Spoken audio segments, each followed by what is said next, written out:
Welcome back to the Excited Show. I'm Chris Pugh. I'm going to say my last name, Paul. I don't care. And I got Paul Yanchuk with me. How you doing? Hey, it's bamboo o'clock. You got that right. It's interesting. I watch a lot of NFL Red Zone. Yes, I'm rich, man. They call the last hour before the end of the game the witching hour, and they say it's where games are won or games are lost. This is like the witching hour of our podcast, Paul. It's the last hour of our podcast. What's going to happen? You never know. You never know. Games will be won or lost. It'll be great. All right.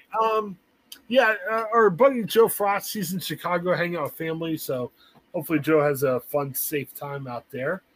Paul, I want to talk to you a little bit about Twitter. I got a love-hate relationship with Twitter right now. I'll be honest, Twitter is my favorite social media platform. I know, just out of curiosity, what's yours?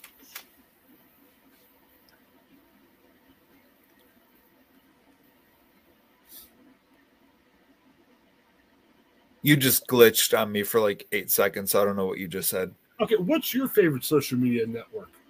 We're going to be done here about 20 minutes. If you log on your phone when you're done, what's your social network you're going to first, if you had to pick one?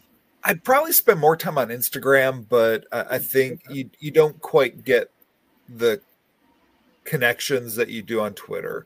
There's more interaction on Twitter. It's funny. I don't see a lot of engagement, they call it, on Twitter stuff. I track our podcasts here and some of the other posts I put on there.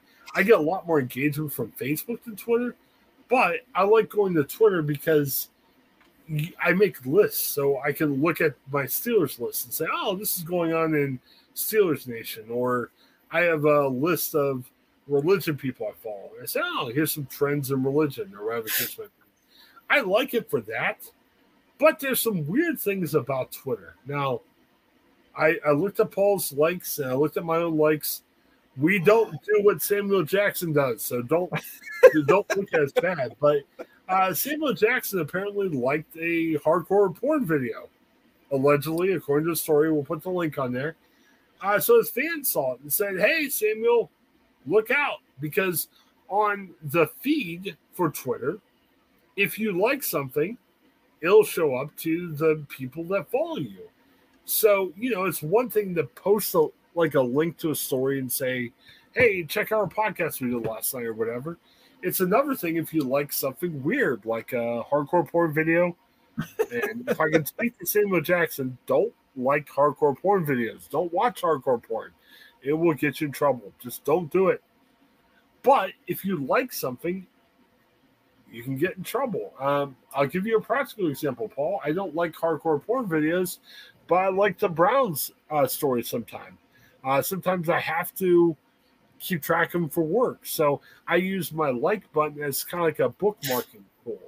Sure. I've had people say, hey, you do a Steelers podcast. You say you're a Steelers fan. Why are you liking Browns stuff? I'm not liking it. I'm bookmarking it. Yeah. I was just like, what have I liked on there? And I think the second one right now is one of my Twitter friends changed their profile picture, and I liked it. And it's like I'm crushing on her or something. It's just a Twitter friend. I just like their new picture and wasn't trying to be weird. But yeah, I don't think everybody needs to see everything you're liking. I think maybe give you the option if you want to share that you liked it. Well, there is a place where you can bookmark stuff, but I think you have to kind of get into the back end of Twitter a little bit to do that. Why don't we just have bookmarks? I mean, the likes, yeah, it's kind of fun if somebody likes your post and you're like, oh, wow, that's cool. But I think it's more useful for bookmarks, right? Yeah. Yeah, that's one thing I like about Instagram is you can save something and then you just go back and look at it later. I don't think everyone sees what you're saving.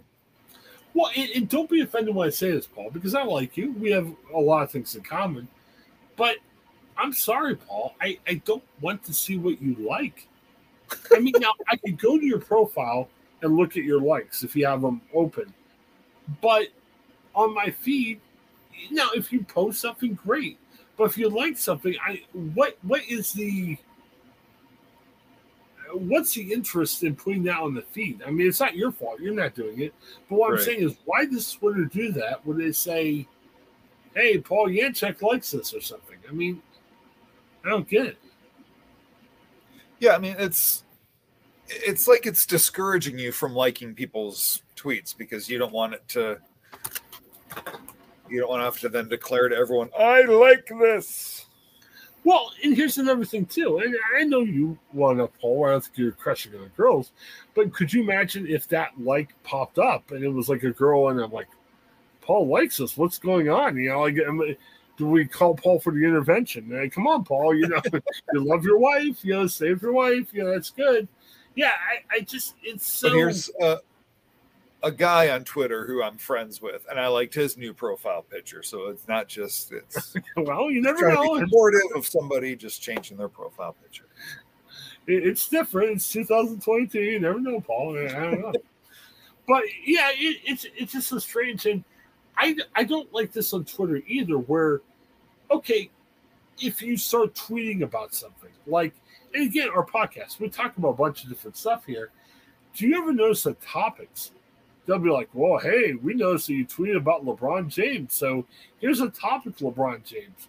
So you start getting tweets from that. And, hey, I like LeBron James, but I don't necessarily need to see every tweet about LeBron James. Yeah. Here's another thing that frustrates me, and as Paul and Joe know deeply, I have burner accounts where, you know, that helps me retweet some of our shows and other stuff like that. Have you ever noticed on some of those accounts, like you see your notifications, so you see if somebody retweeted you or mentioned you in a tweet. If you're on a Twitter that doesn't get that many notifications, you start getting random notifications from people they think you'll like or not. Like, I'm getting a ton of Elon Musk notifications. Like, you might like this. And Elon Musk is like, you know, I love free speech. I'm sitting here like, why is this on my notifications? I'm neutral to Elon Musk, whatever, but I want to see when Paul retweets me or something else happens. I don't want to get this other stuff. There's so much clutter on my feed. Just give me the people I follow, give me their most recent tweets. I'll read them, I'll like them, I'll retweet them, I'll go home. You know? Come on. And now they're showing you, like, how many people viewed your tweet, which I get if you're, like, a business or a entertainment thing, but nothing like telling self-conscious me, like, oh, hey, 70 people saw your tweet, but nobody liked or commented on it. It's like, okay, I felt bad enough myself already, but thanks. Well, but here's the other thing, too. When you look at that, how do you know?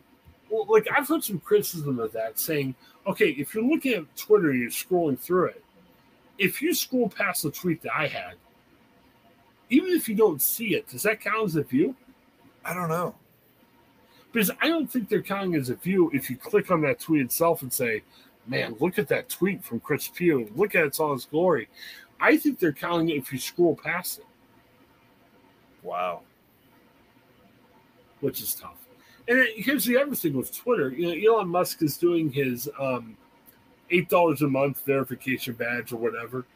In that thing, though, and see, as a marketer, this kind of gets me not hot and bothered, but like, wow, this is crazy. He says for people who aren't members of Twitter, it's almost like the spam folder in your Gmail. It won't be seen by as many people. Oh. Which scares me because, you know, I want the stuff I tweet to be seen by people, since if I tweet podcast stuff or work stuff or anything, I'm not paying $8 a month just so more people can see my tweets. No, it's very weird. I don't know. I don't know that there's a social media app that I would pay to use. I think if they all started charging, I would just tap out altogether. I will say, and wow, yeah, I've got to make a pretty quick decision on this. I'm looking for a full-time job now. Details are important. I'll leave it there. I'm looking for a full-time job now. LinkedIn has it's expensive, and I might be charged $40 if I don't cancel it in 5 minutes. But you get 30 days for a premium for free. It does give you a lot of features that you wouldn't have on your regular LinkedIn. Do you use LinkedIn that much? I'm on there, but I don't regularly go on there. I don't see why what I would need to do on there. If you apply for a job, it kind of tells you Sure where you rank and other stuff. So it's got some nice features that you can say, wow, this could really help me in a job search or stuff like that. Twitter, just to say, yeah, you'll get seen by more people. Well, weren't you getting seen by more people earlier? It's like they're taking stuff away. I mean, it should be like if I'm giving you a sandwich for $5, I want to give you more of a sandwich.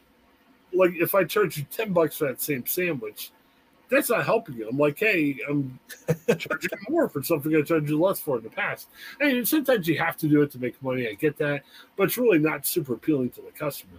Same thing with Twitter. They're charging you for stuff that you could do for free in the past.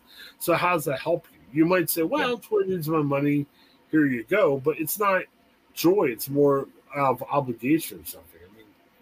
I mean, it's rough. Or it's like when restaurants start charging you more and giving you smaller portions.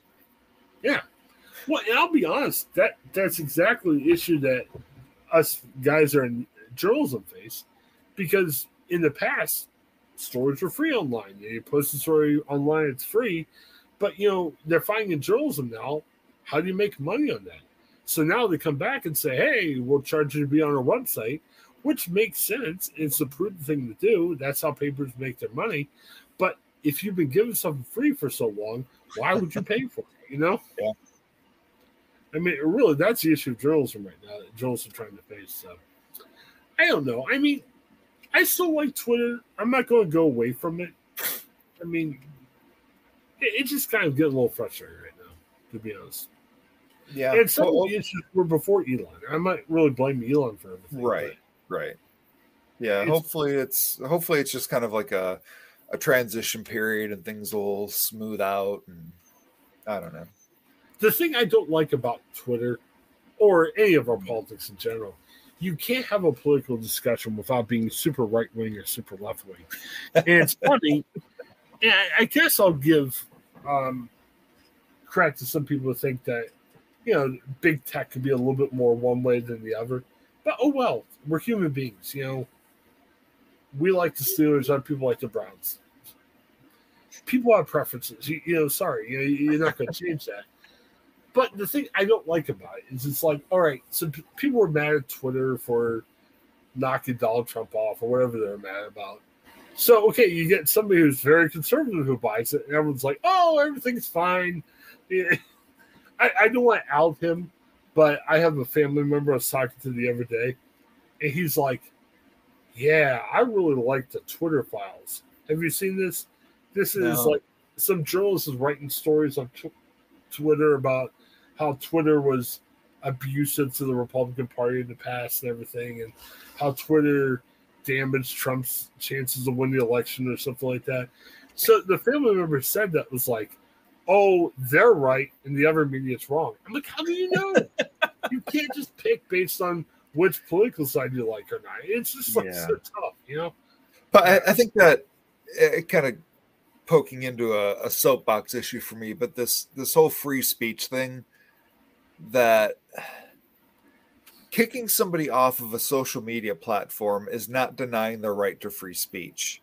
Just in the same way that saying, hey, you can't walk into a movie theater and yell fire, that is not denying your right to free speech. That's getting very annoying, that being kicked off of a social media platform is somehow denying your free speech. But I could rant for an hour on that. But no, I agree with it. But here's the other issue when you start talking about that. I think Elon Musk wants a big free trade of ideas. So Elon Musk wants, you to go back and forth. So you say, I like Joe Biden.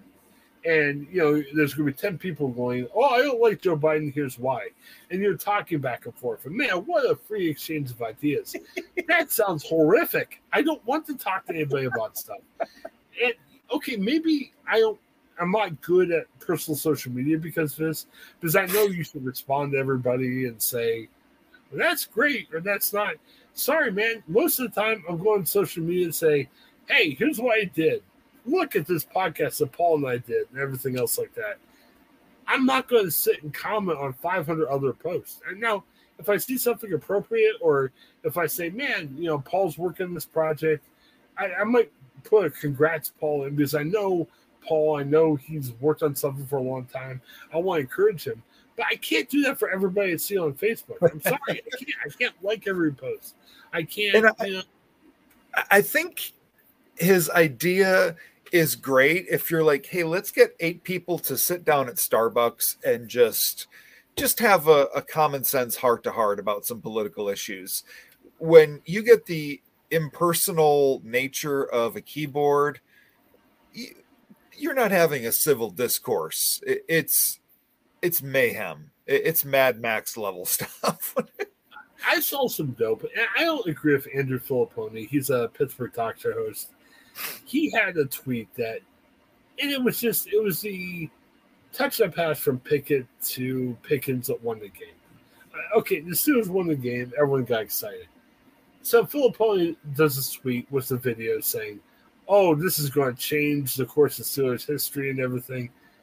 If you don't like the Steelers, understand he's just saying Kenny Pickett took another step forward in his maturation process.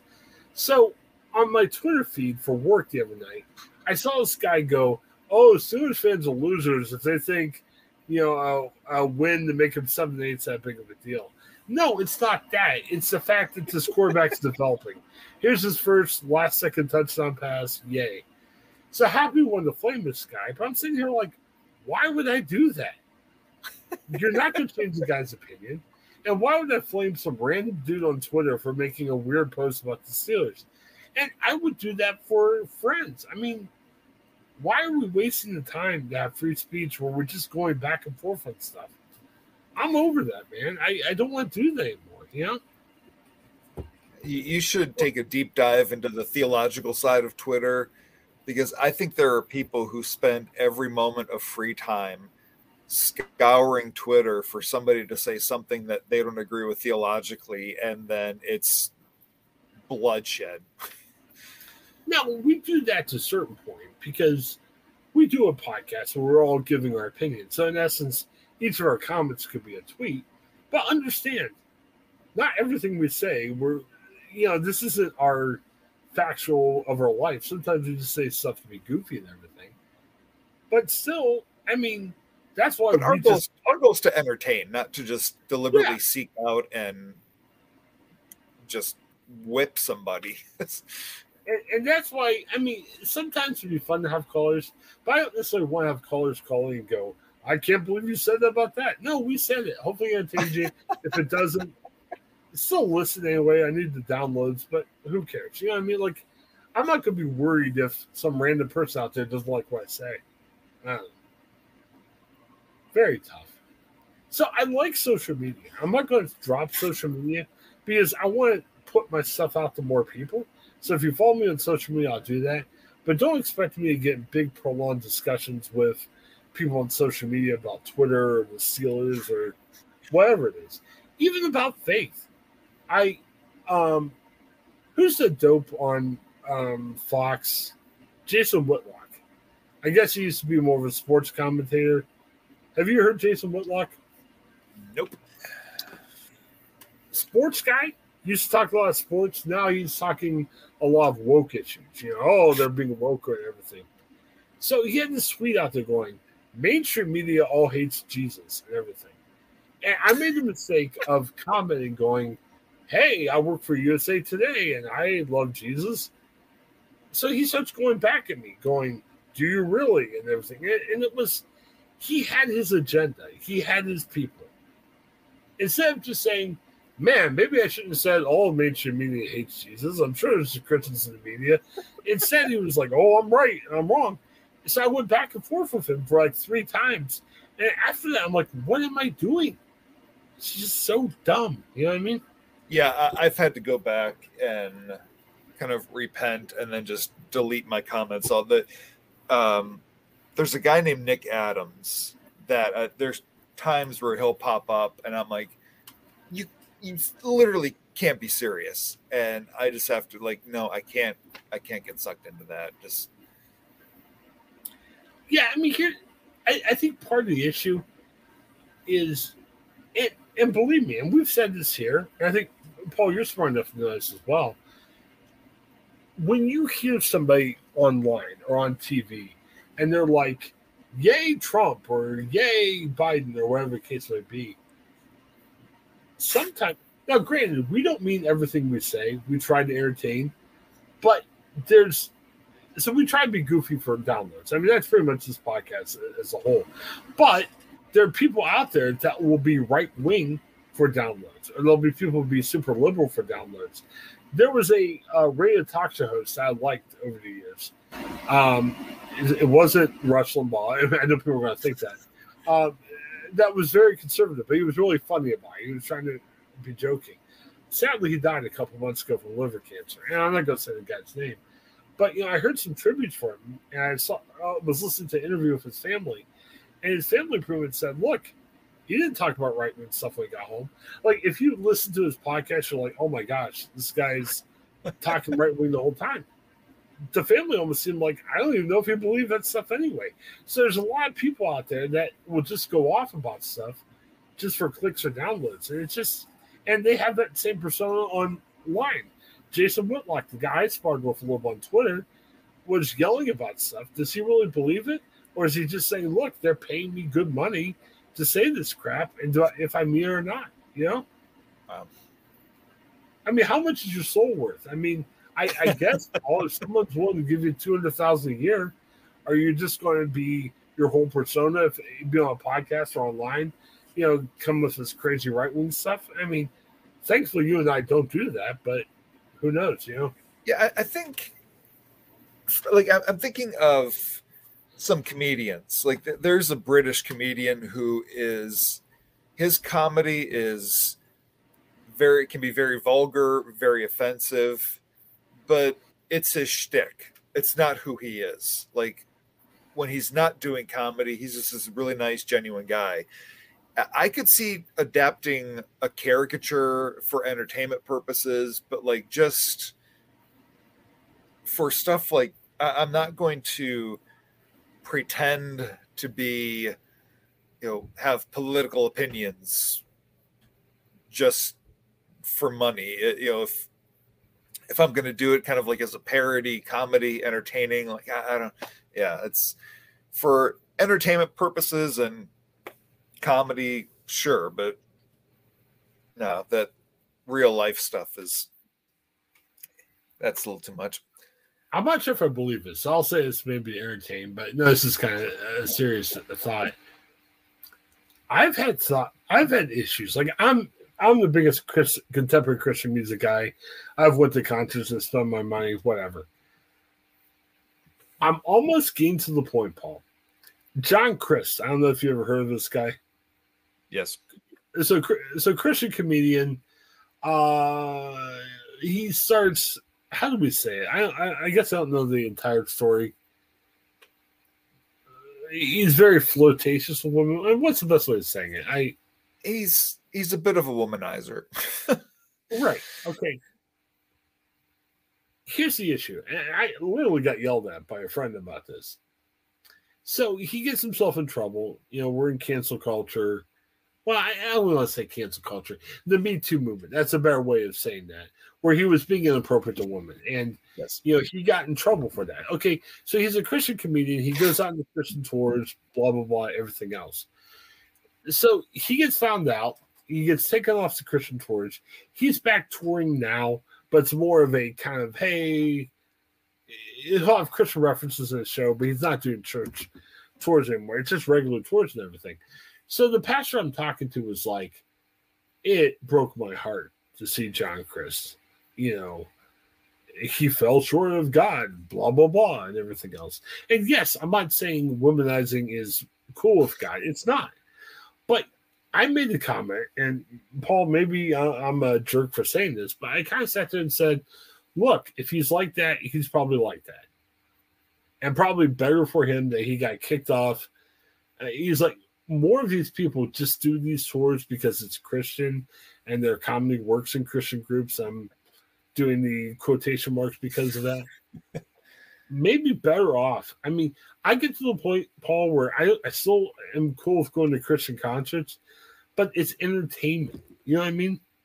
Yeah. I love Switchfoot. Switchfoot's not Billy Graham. I like the guys. I've talked to them before. I really believe they're legitimate. I don't think they're just making this up. But Switchfoot's smart enough. They go to clubs. They go to bars.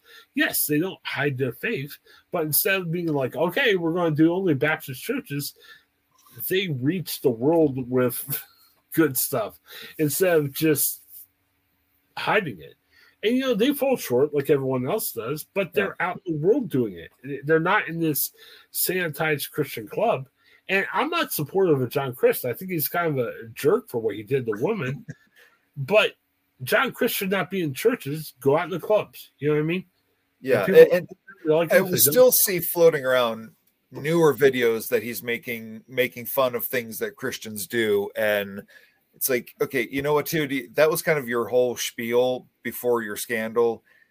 After the scandal, I think that whole realm of comedy is off the table for you. No more talking about stupid things Christians do when you got but yeah, go out and do comedy clubs and that. I mean, like, or if you do that, evaluate in the context it's in. So, like, okay, Mark Lowry, old school comedian, all he did was like jokes about, hey, Baptists are goofy because of this, Catholics are goofy. What, it was kind of lame, whatever. Well, he's a Christian comedian or whatever. But I would go as far as to say, and oh boy, I'm going to get myself in trouble if any pastors listen to this. I don't think if you're a singer, sing wherever. If you want to sing songs about God, whatever. But this whole crap of, oh, we're bringing all these people into our churches and everything else. I mean, if you do, you do.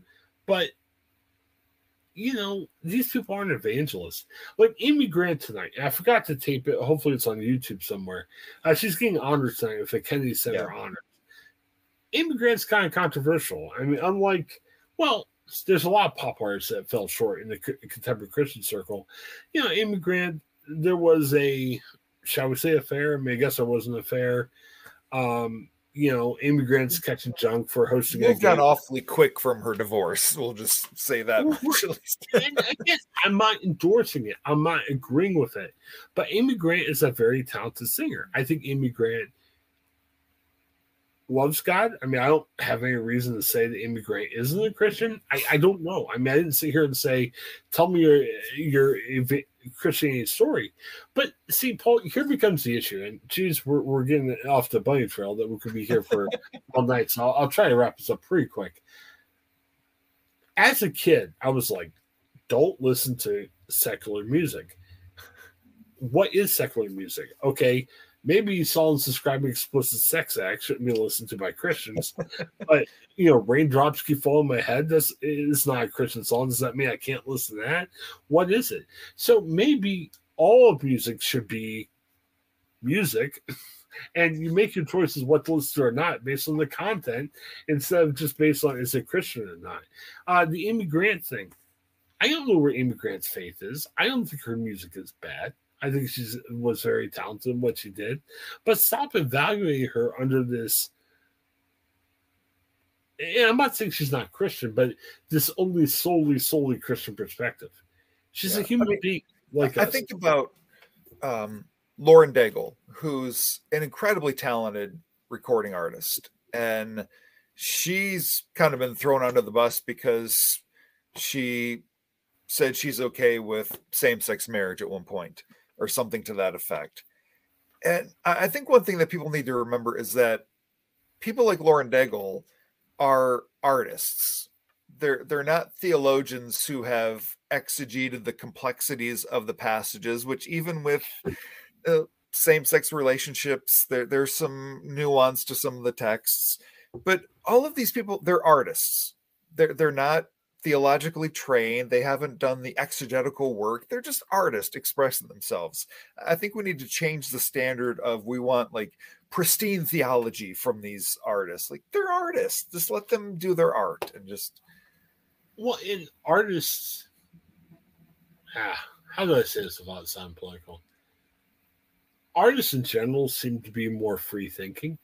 Yes. And not to say it's wrong or not, but artists aren't generally very strict on stuff. Artists are more like, hey, this would be okay. They question things. And that's not even to say that they're making good choices or bad choices. They question stuff. But again, why can't you appreciate just art for what it's worth? Because if you're criticizing what Lauren says about, gay or whatever, okay, you better watch all the TV shows you watch. I mean, some of the actors are gay. They're on TV shows you probably like.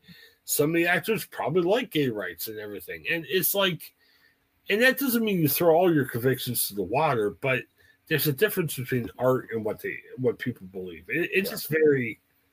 Well, I just found this out, which I find funny, because I think if more people knew, this would be a scandal. But apparently, the executive producer for The Chosen, which I know The Chosen is like the show in evangelical circles, the executive producer is a Mormon. Yeah. And if the evangelical world realized that, there would be such a tizzy. It's like, do you like the show? Do you not like the show? Do you like the way it's portraying Jesus? Do you not? Yeah, we get crazy. We put too much faith into art.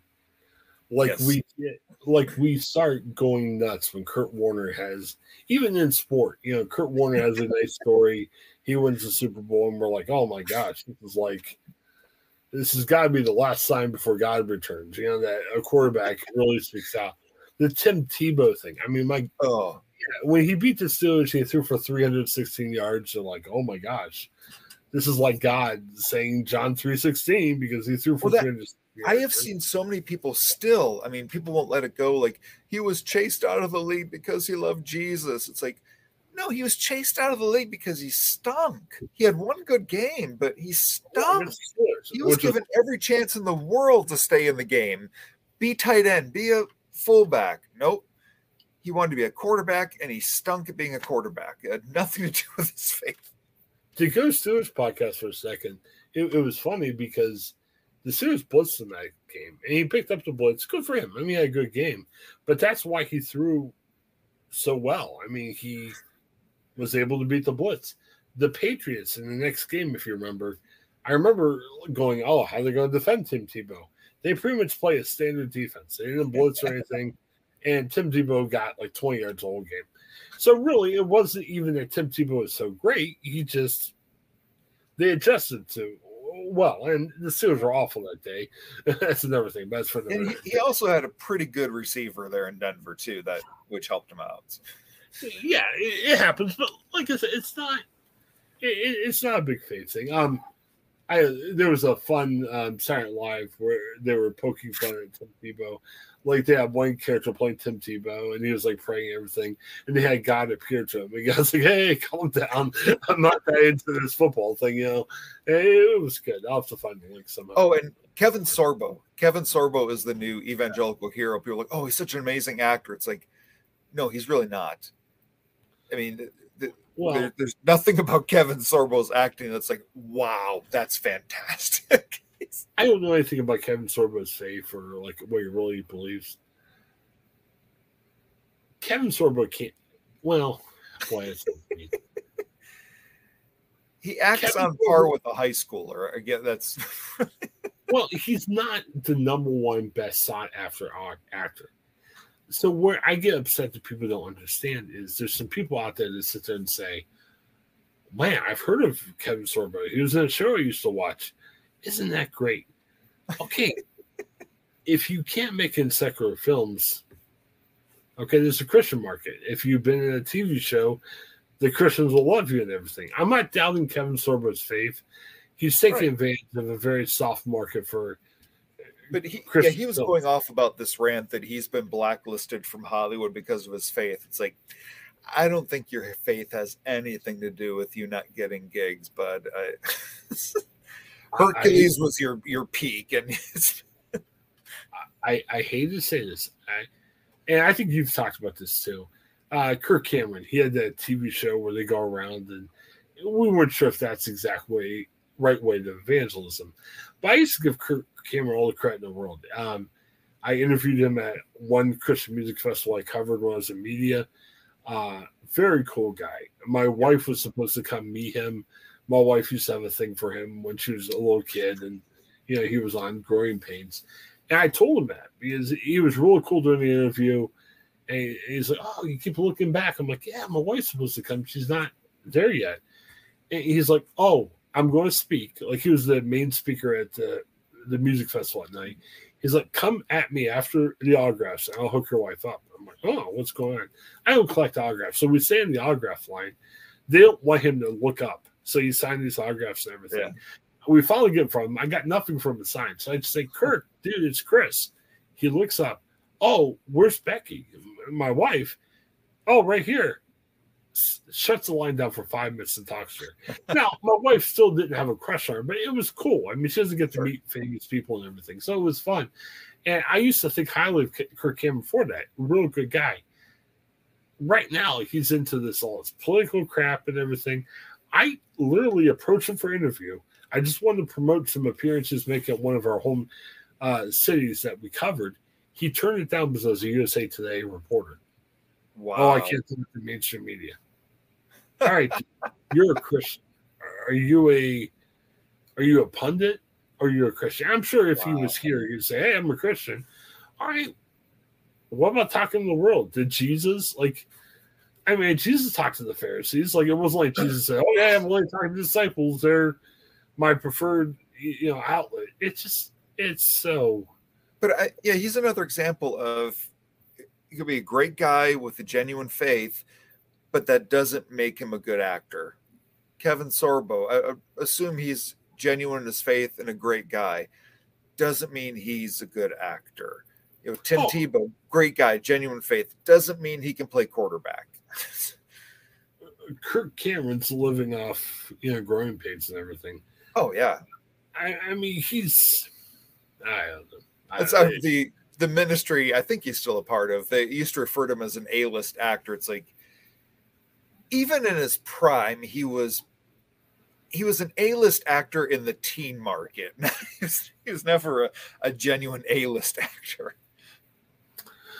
I will say his sister, Candace Cameron Bure, which I think is cool. She married an NFL player, which it makes me chuckle every time I hear about that. I think Candace is getting kind of a raw deal. Maybe Candace shouldn't win.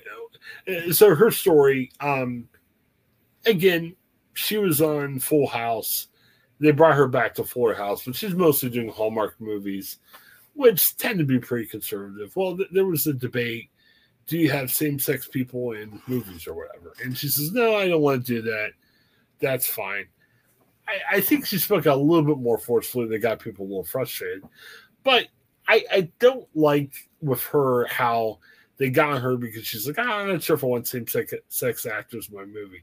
Maybe she shouldn't have said that publicly, but she's got the right to say what she wants, right? I mean, if you're I think that goes back to the point about Twitter and free speech. It's like you can say whatever you want, but free speech doesn't mean that you're free of consequences. If people don't like what you're saying, there might be consequences. I didn't like, though, how they called her sexist. Not sexist, but what do you call it? Homophobic? Homophobic, yeah. I didn't like that because, honestly, how do I say this? I might get myself in trouble for saying this.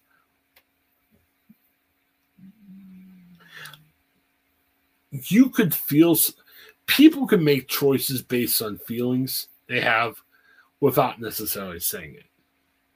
You know what I mean? Yeah. Say Paul was looking for a podcast. Like, before Paul found me, he was like, I need to find a podcast. Well, maybe Paul only wanted to talk to somebody with a big head. You know what I mean? Well, Paul's going to be a monster if he says, I only want a big-headed podcast, co-host or whatever. You know what I mean? So Paul finds me, and yeah, you might be like, oh, wow, I went to college with this guy. He seems nice and everything. But secretly, Paul's like, I want that big-headed guy. Candace Cameron Bure could say, hey, I don't want to be in a movie starring a same-sex couple. Okay? Do you agree or not? It's up to you to decide. And I'm not saying necessarily I would agree or not, but I think she has the right to say that. Now, to your point, too, if she expresses that publicly, people can go after her for that. But if you say, I don't want to be in a certain movie, I'm not sure if she's homophobe. I mean, I can understand people accusing her of that, but she might just say, hey, that ain't my thing, Yeah, I keep trying to compare it. Like if she had said, I don't want to do movies with Black actors, be like, so yeah, I'm trying to. Well, but I think that's kind of the debate that some people get into, where they say, well, look, this is natural, this is part of who you are. Well, I don't necessarily think she's thinking it's wrong. She's like, hey, that's just not my preference for for what to do. Now, you're right. If she said, I don't want to do a movie with Black actors or Chinese actors or whatever, or Asian actors or whatever the term would be, that's not good either. But I don't know. And see, here's where I get more frustrated. I got frustrated because Kirk Cameron was speaking out more for COVID stuff, like, oh, well, maybe we shouldn't have a COVID vaccine. Okay, when you say that and people believe you, people could lose their life. And I think Candace Cameron, I don't agree with that viewpoint that she expressed, but she can have that viewpoint, But I think you're right, too. You can say what you want, but that has consequences when you put yourself out there saying certain things. So, I mean, free speech means that she's not going to go to jail for it. She's not going to lose her life for it. But people could say, I don't want anything to do with her, and that's right. Their right. Right, and that's why. Boy, we're really getting ourselves in trouble. Hey, we're in the 42nd minute, so I don't think everyone's going to be here with us at 42 minutes in the podcast. But I think that's why some people out there that look at some of the things I've said recently say, man, that sounds different than the Chris we know from 20 years ago, or Chris's dad who was a pastor and everything. Well, there are a lot of things where I kind of let go that I may have not let go in the past because I'm more concerned about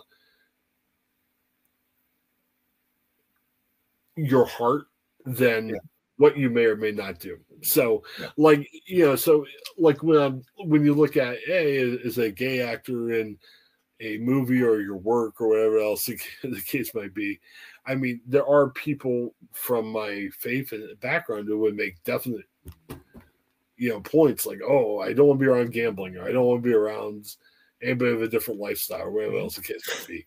I mean, I'm more to the point where I'd say, hey, I'm letting more of that go because I care more about your heart than a certain choice you may or may not make. So, and even with, in a situation like hers, there are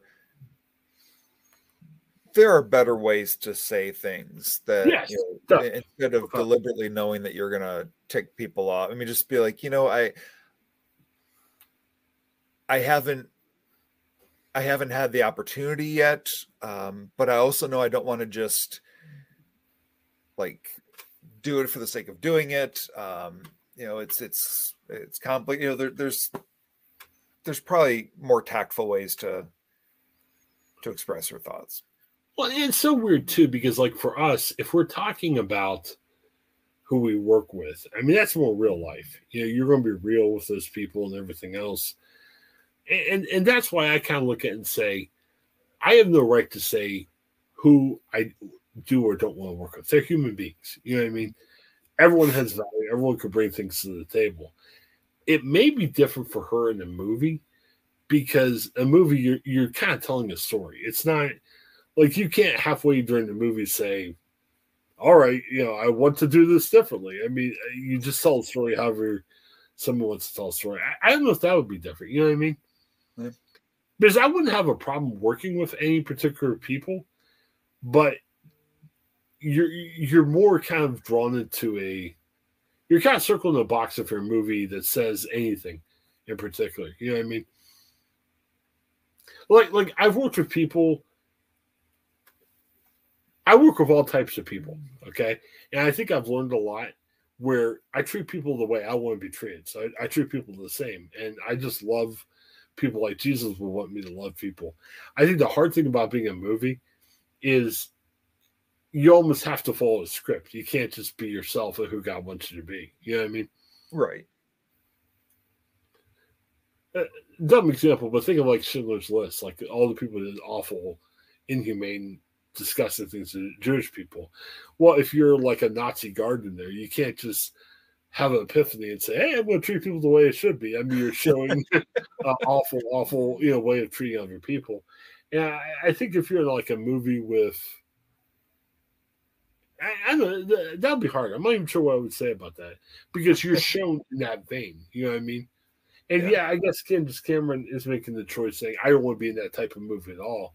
But it'd be hard if you're in a movie, you have to portray something that may not be totally you. You know what I mean? And I wouldn't like that. Say it was like somebody discriminating against a gay couple.